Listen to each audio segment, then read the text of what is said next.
Hey everybody, it's Greg again. It's another edition of Unbreakable, the podcast. It is Wednesday hump day, June the 5th, the 5th of June. Here, look who's with me today. Our friend Katie is right here. Let me get my big head out of the way. There she is. Hi, Katie. Hi, how you doing? Nice to for you to show up there once a year or so. Huh? What a dude. Anyway, uh, what a show today, huh? Jam-packed. I can't wait to start this. Okay. Um, I wanted to talk a little bit about D-Day tomorrow. D-Day, June 6th. It'll be 80 years. 80 years since D-Day. And I saw on the news there were 67 vets who actually experienced the storming of the beaches, Omaha Beach, 80 years ago. Bye, Katie, are there. And, only less than 1% of all the people, all the soldiers who participated in the original D-Day, the Battle of Normandy, are still alive. So it's dwindling down, every year. It gets less and less. So, because most of these guys are like 98, 100 years old. So we got to appreciate them while we can. They can teach us a lot about not only about the past, but about the present and the future.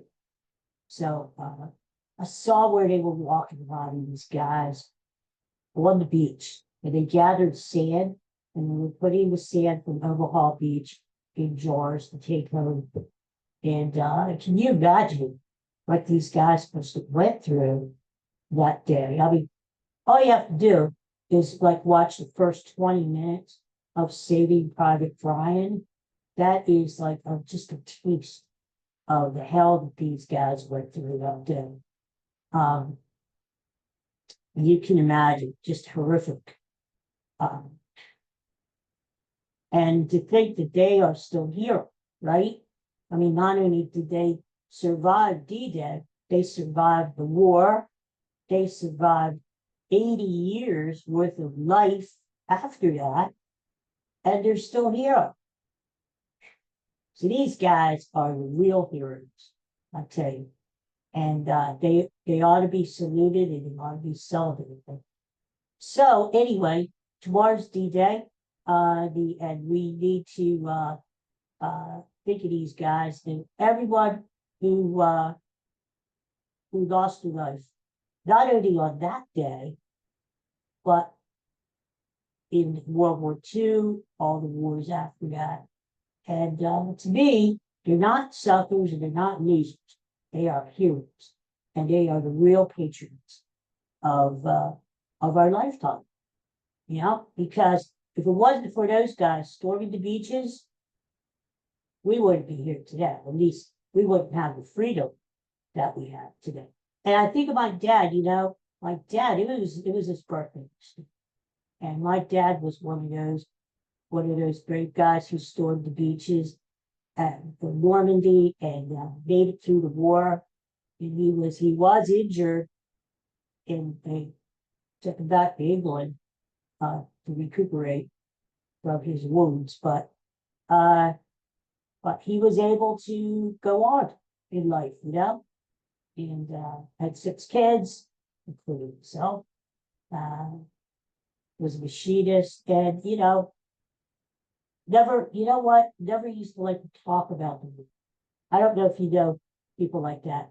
Never used to like to talk about them. And I knew a lot of guys from being a social worker in nursing homes, veterans who were in World War II, Vietnam, and they were the same way. They like to talk, And because, think of it this way, it was hell enough to live one time. Why would somebody want to live through that a second time, right? It's true. So anyway, so we have to celebrate those guys. Speaking of celebrating, how about those Phillies, huh?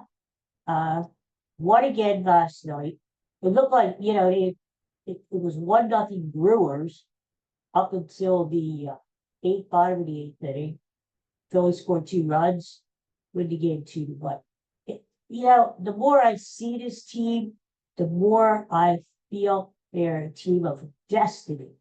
Every year there's one team in every sport that you could say is a team of destiny. Somehow, some way, they were destined to win.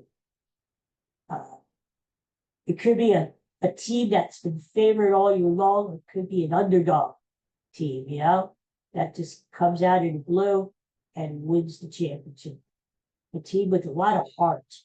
That's what I think. A lot of heart. So they just seem like that team, It seems like they're ready to win. After disappointment in the years past, getting close, I think it's their time to win the championship this year. So, and it was interesting what John Kruk said last night. Did you catch this? Where he said, JT Realmuto, he really got beat up last night. He took a foul ball off of his groin there. I can only imagine how yeah. And then he was beat up other ways, collision at home with Reese Hoskins, and he's a warrior, this guy. He's a real fighter, tough guy. And John Kruk said he is Darren Daulton. He is Darren Daulton. Second coming of Dutch, because Darren Daulton was a tough guy, and he was the leader of that team back in '93 when the Phillies went wire to wire in the division and won the National League Championship and almost won World Championship. They lost to those stinking Toronto Blue Jays. But to be compared to Darren Daulton, an icon, a leader like that, is pretty high praise. So there you go, right? A couple other things before we talk about our TV classic of the week. Yes. Did you see that? Did you see this? That Dr. Pepper has overtaken Pepsi, or maybe they're tied with Pepsi, as the second favorite soda in America. Dr. Pepper, of course, behind Coke. I don't know. I don't like Dr. Pepper. To me, it burns. It's like he would be drinking acid for the batteries. Oh, is that? Yeah, I don't know. I just never liked it, but people obviously do if it has overtaken Pepsi as the number 2 favorite soda, right? Beverage. So, and world screwed up. And you know what I miss? I miss when I was growing up. Of course, we had Hawaiian Punch and all kinds of stuff like that. But 7-Up. Do you remember 7-Up? I guess it's still around. Now it's kind of been overtaken by Sprite. Sprite. And 7-Up was that same sort of clear, soda, lemon and lime kind of a taste, But 7-Up was like on a par with Coke, And now what happened with 7? It's sort of fallen off the earth. The face of it. It's still around, but it's not as popular as it once was. You never see it in commercials. Sprite, yes, 7-Up, no. Anyway, one more thing. Spiders. Did you hear this story? Now what else do we need? We had the pandemic. We've had earthquakes. We've had hurricanes and tornadoes. I was saying back then, I said, we need like giant cicada. You say cicada. I say cicada. That's the next thing. Floods, all over the earth. Now, giant spiders are invading the east. I kid you not. when I heard this story yesterday, I thought it was like a science fiction thing, like out of the bad B movie. The giant spiders of Mars destroys the Earth, something like that, And it's true. I saw a picture of suckers. They are big. They're like as big as your hand. Of course, if you're like Shaquille O'Neal, your hand is like the size of the screen. But anyway, the size of a normal person, they're big, and they have these tentacles with these things that they do. They're ugly, and they're just creepy looking, green, and apparently they're coming east.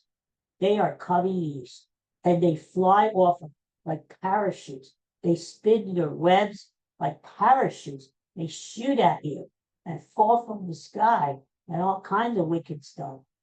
Parachute. It's bad enough that the spiders are crawling on the damn ground, and now they're coming from the sky. God, God, give us a break. Jesus. Anyway, well, you know what I'm going to do? They better not say, don't kill the spiders. They're good for the environment, blah, blah, blah, blah, blah. No, no, no, no. If I see a spider next to me, he's getting a whack. That's all I got to see. What else? What else could happen, right? I said, I would not be surprised at anything anymore. Like if we suddenly got a visitor from another planet, like an alien guy came in and like shook up the world a little bit, I would be surprised. I would say, ho hum, it's just another day. Because all this shit is happening, right? And it's like, okay, hey, alien, hey, come on down, you can share some of our problems too here, Just, hey. All right, I gotta put my glasses. It is the time for the weekly TV show of the week. Now, we've been doing this for a couple of months now, and it seems like people enjoy it because this is getting the most views. Which is good. I like when people tune in and check check the show and check in with Katie when she graces us with her presence once or Coco. Or our friend Bud. You never knew. There he is, the patron saint of the podcast. Now, he's got a red and green bow tie on there. Look at it smiling. Which is appropriate for Christmas for June. Right? All right. So, I'm going to sing the theme song like I usually do. I don't think there's any words to this. So, you'll know what it is. Here we go.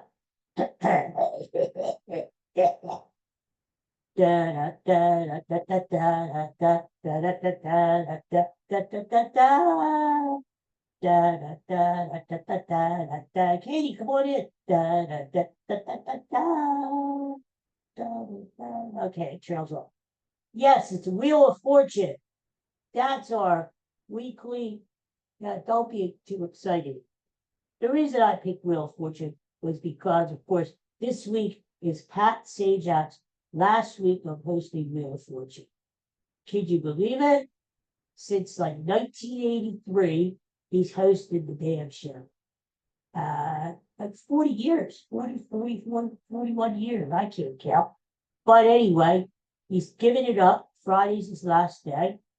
And so I thought we could do a little reminiscing Wheel of Fortune, Wheel of Fortune started, 41 seasons. It actually started, now I didn't know this, on January the 6th, 1975. Now, to me, it's always like Wheel of Fortune has been on since the 80s, But I was really surprised to find that out. It's actually been on since 75. That's a long time ago. I was in high school back then. Jesus. They just invented the wheel. I don't know. Anyway, it was invented, speaking of invented, It was Merv Griffin. Remember that old talk show guy? Oh, yeah, Merv Griffin. Yeah. He developed the show, he invented the show because he used to like to play hangman with his sister on car trips, road trips. And I used to play hangman a lot. And so he developed the game. Yeah, why did I develop hangman? I would have been a multi-millionaire like Merv was. No. And of course, Merv Griffin owned some casinos down in Atlantic City, especially resorts. He was the first owner. And he owns all the Jeopardy, he owns all. Of course, he's dead now, but he made a lot of money here and stuff. So, yeah, well, you know what happened was this. Wheel of Fortune was on every day, every morning, 10:30 in the morning. I remember watching it at times when I was home from school. And so it was a daytime show up into the late 80s. But they went into syndication. They had a nighttime show starting on, I need my glasses. September 19th, 1983. That was the first nighttime syndicated show. That's what you're watching right there. It's been on since then. So that's where they're getting their 40 years, 41 years from, right there. Okay, so, and it actually did, needless to say, but I'm saying anyway, it did a lot better than syndication, and that's where Merv Griffin made it. So, and little did we know that for 14 seasons, Wheel of Fortune was on NBC.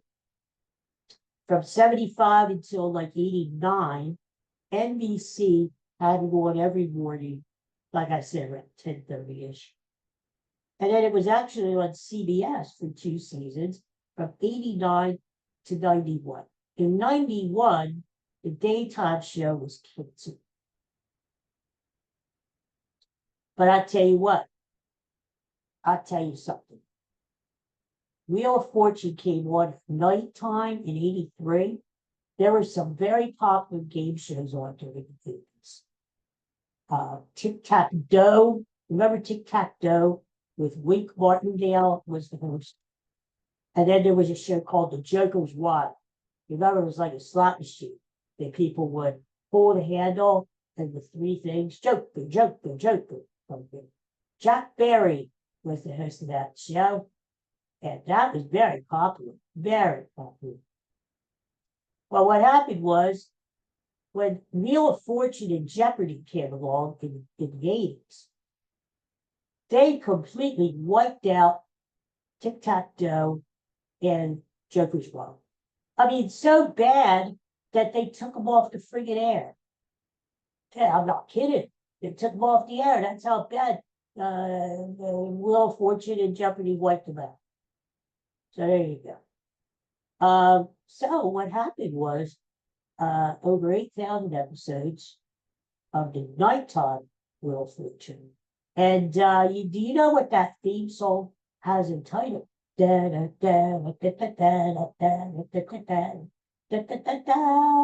It's called Changing Keys. And that was written by Merv Griffin, of course, because he could get the only reason why he used his own theme song was so Merv was no dummy. He wanted to get the royalties. Yeah. And he did. You got it. Hand it to the guy. The first host of the daytime version of Wheel of Fortune was Chuck Woolery. Remember Chuck Woolery?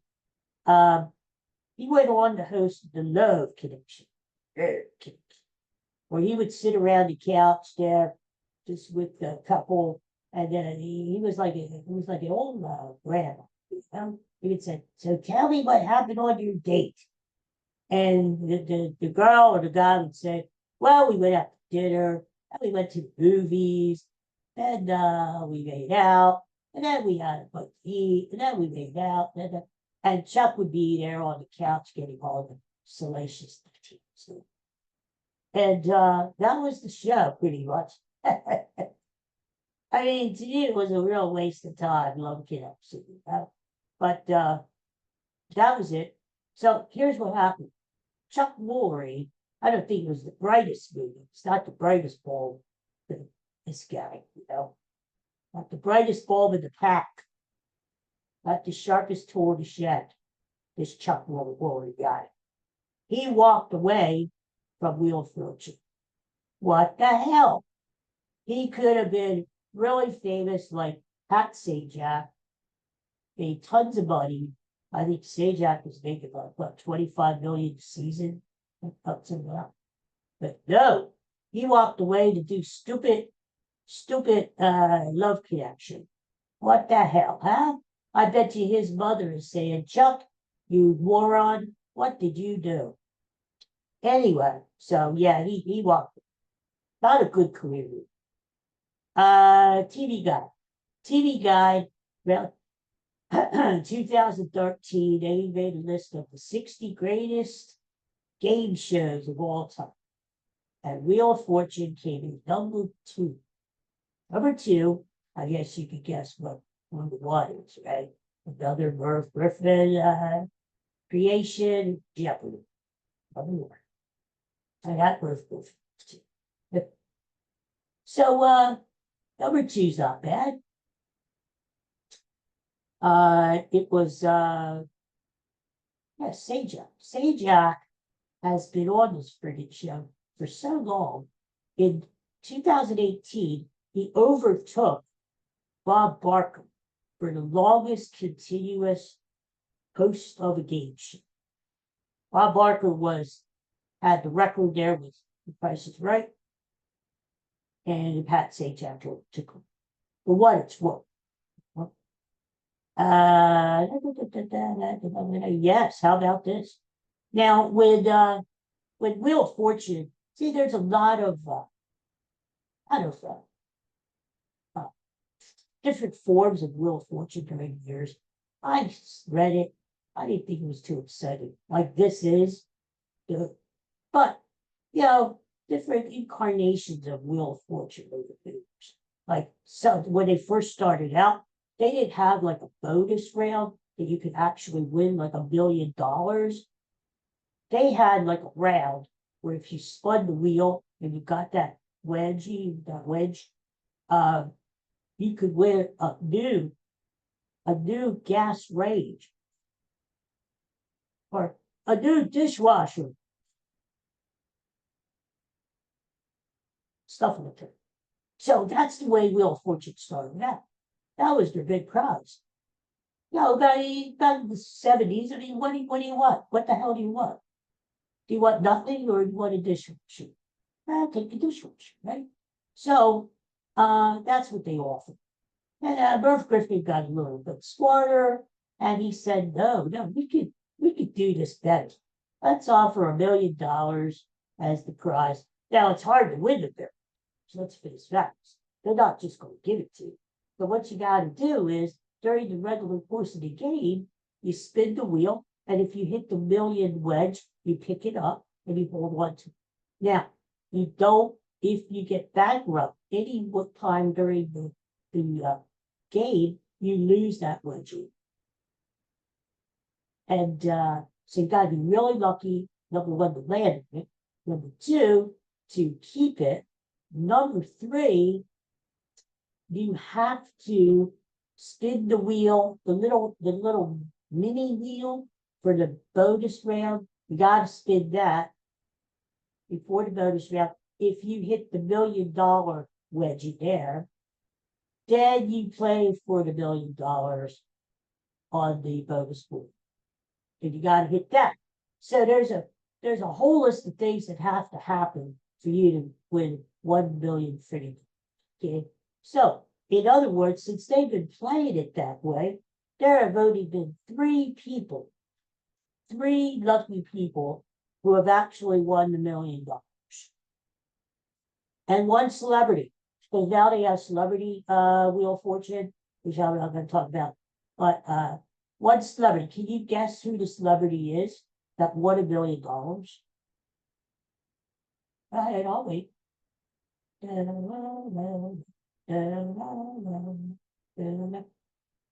Her name was Melissa Joan Hart. She played a witch, did she, on TV? Like Sabrina the Teenage Witch or something like that, right? I guess. I don't know. I don't watch that. But she's a cutie. That's all I know. And she won it. She won $1 million for a charity. So there you go. She wasn't with people herself. That would be right. All right, a couple more things here. When Wheel of Fortune started off, you could stay on the program for 5 days. As long as you kept winning, you could stay on the show. Once you got up to 5 days, you were retired. In other words, that's a nice way of saying, get the hell out. You want too much money from us, you're taking us over, get out. That's the nice way. Retire. And then I think, just like Jeopardy, I think they had tournament of champions over. Yeah, like the best Wheel of Fortune puzzle solvers would all get together and drink. No, not true, but just themselves. They would all get together and have this tournament. Who's the king of Wheel of Fortune? So, anyway, yeah. And then from 5 days, they cut it down to 3 days. All right, you could stay for 3 days. That's about it. And, then it's 1 day. So that's what you got right there. You got people, I guess, they have so many people who want to try out for the show, who want to go to the show. And so they got enough people. Trust me. They don't need to keep people around for 3 friggin' every day. Can you imagine that though? I had never tried out. Did any of you ever try out? If you try out and you're good, and they like your video that you send in, you go. They pay your expenses, your hotels. I don't know if they pay your meals, but you go to California, you appear on the show, and then you're off. So I think that's a nice little trip itself. Now, when Wheel of Fortune started in 1975, this is something you probably, I think, the pilot episode, they filmed 2 pilot episodes for Birthday.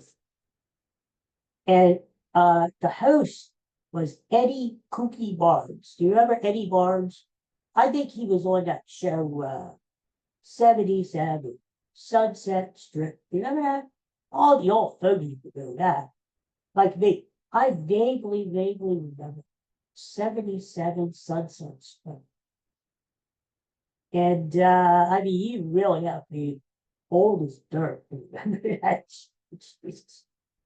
Anyway, it's Eddie Kooky Barnes. That was his nickname. Kooky. Can you imagine having a nickname like Kooky? Hey Kooky, get over here. That's who was the host. Well, needless to say, just from his name, he didn't work out too good. Especially when Merv Griffin overheard him say to himself, the vowels, what are vowels? A-E-I-O-U. Those are the vowels. Eddie Kooky Barnes was out of here. Put up with that. So they got him out. And that's when Chuck Woolery took over. When Chuck Woolery made the bright career decision to leave Wheel of Fortune, they had this Ralph Boneska, who was a kicker. He actually played pro football, a kicker for the San Diego Chargers. Good looking guy. He hosted the show for like 3 months, got rid of his ass, and then some other guy came in, Bob Goen or whatever the hell his name is. I never heard. He didn't last, and then Sajak took over. Sajak left the morning show because he wanted to host his own talk show at night. Do you remember that? Did you know that? Pat Sajak had a talk show at night. He thought he was going to be another Johnny Carson. Sorry, no. He could do. Well, Pat Sajak was a weatherman first thing in Los Angeles. We did the weather, sort of like our own Jim O'Brien, Dave Roberts, there, Cecil time. He did the weather, and then he got into TV. So anyway, Eddie Cookie Burns was the original host, and Susan Stafford was the Vanna White. She was the lucky girl who turned the winners. Now, when it came down to picking the perfect, Susan Stafford left the show. All these people with their bright career idea. You ever hear of Susan Stafford now? I know. I don't know where she is. She decided to leave the show.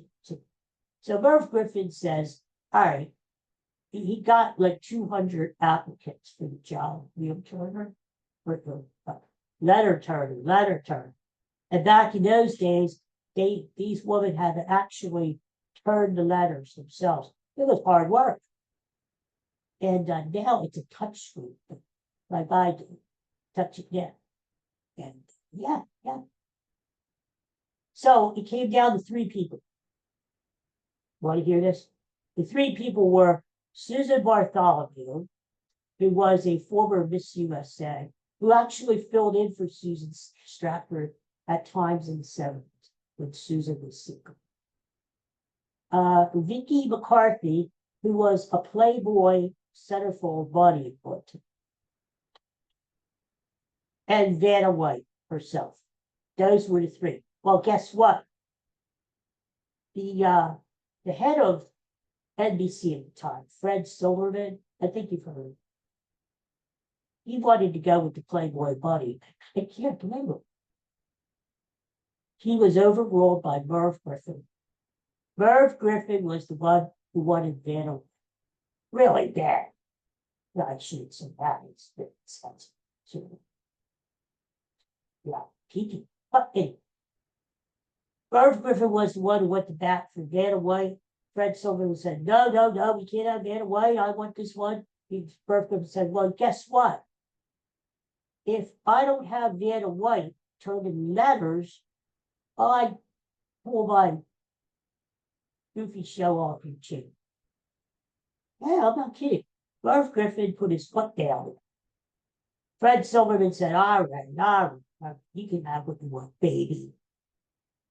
So that's how Vanna White got the job. And here she is, 41 years later, still on the job.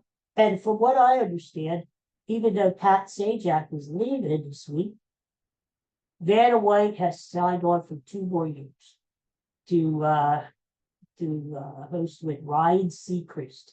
This Ryan Seacrest is everywhere, isn't he? He's got his own radio show. He's on American Idol. He's here. He's there. He used to be on Kelly, now she's with her husband. He's all over the place, this Ryan Seacrest guy. Well, anyway, so that's the new host of Wheel of Fortune. Van is hanging around. Why wouldn't she? She's making like 15 grand. She's making like 15 million a year.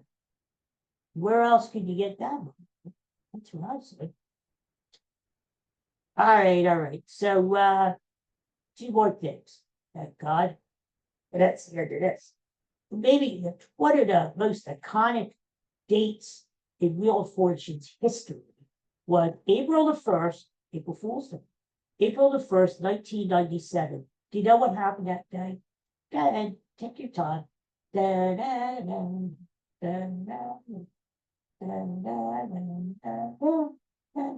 right, I'll tell you. What happened on April 1st, 1997? Pat Sajak and Alex Trebek switched roles. Pat Sajak went over and hosted Jeopardy for one show, and Alex Trebek, God bless him, went over to Wheel of Fortune and hosted Wheel of Fortune for one show. Why? I don't know. But that was probably fun. I'm going to see that. Something different, right? All right. So here's the last bit of trivia. Last thing I want to lay on it. People ask all the time, Jesus, how heavy is that wheel? It looks pretty heavy to me. The original wheel, get this, the original wheel was not laid flat on the ground. The original wheel was up horizontally, like this, vertically, whatever.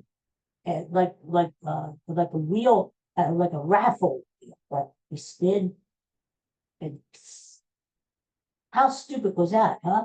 They have that wheel against the wall and you spun it like that, or it was spun automatically, which I didn't trust. I would say let the people spin their own wheel because it could be something fishy going. Yeah. So spin your own wheel. Well, they finally did. And the original wheel was made out of like plastic and lights and really a half-assed job, the crappy wheel. Who wants a crappy wheel? So they got a regular, good wheel. They got a good wheel, and they got people to design it. And that wheel that you watch every night weighs 2,400 pounds. I kid you not. If you tried to pick that wheel up, you'd get a hernia along with other stuff. Why you would want to pick it up, I don't know. Anyway, the damn wheel weighs 2,400 pounds. See what you learn on the show, huh? No. You're going to want to tell your friends, and you're going to want to tell your family. If they don't watch me on me, you should watch me. Where else would you get this information? Anywhere, really, if you look it up, but hey, it's more fun to watch me. All right, so that's it. That's it. I had enough, and you probably had enough too. Listen, go Phillies tonight. They're playing at 4 o'clock. So to watch them, okay? They're going for another sweep. Oh my God, this team is incredible, huh? They're sweeping. They're at least winning 200 games. See? So they're playing Milwaukee again, Reese Hoskins again, and they go for a sweep. And then tomorrow they fly over to England, very old England, because they're playing 2 games against the Mets, the evil Mets over there over the weekend. I hope they do some sights to see them there too. I would like them to go. I don't know what they're going to do over there. Maybe eat some fish and chips. But I would love them, the Phillies, as a whole team, to go over to Abbey Road Studio, where the Beatles recorded, and have all the players and the coaches and the managers and the announcers all walk that walkway across Abbey Road and stop right in the middle of the road and do this, with a picture. That would be pretty cool. Don't you think so? Just like the Beatles themselves did on the Abbey Road record cover. You see, wouldn't you like to see like Alec Boe walking across Abbey Road, taking pictures and stuff? I would. I don't know that either, but I would. All right, so everybody have a great day, huh? Peace and love to you. Thanks for watching. Thanks for listening. And I'll see you again soon. Maybe tomorrow, who knows? Maybe Friday. Maybe, I don't know. We'll see. You'll have to tune in to find it, huh? Okay. Take care, everybody. Thanks. See you next time. Bye-bye.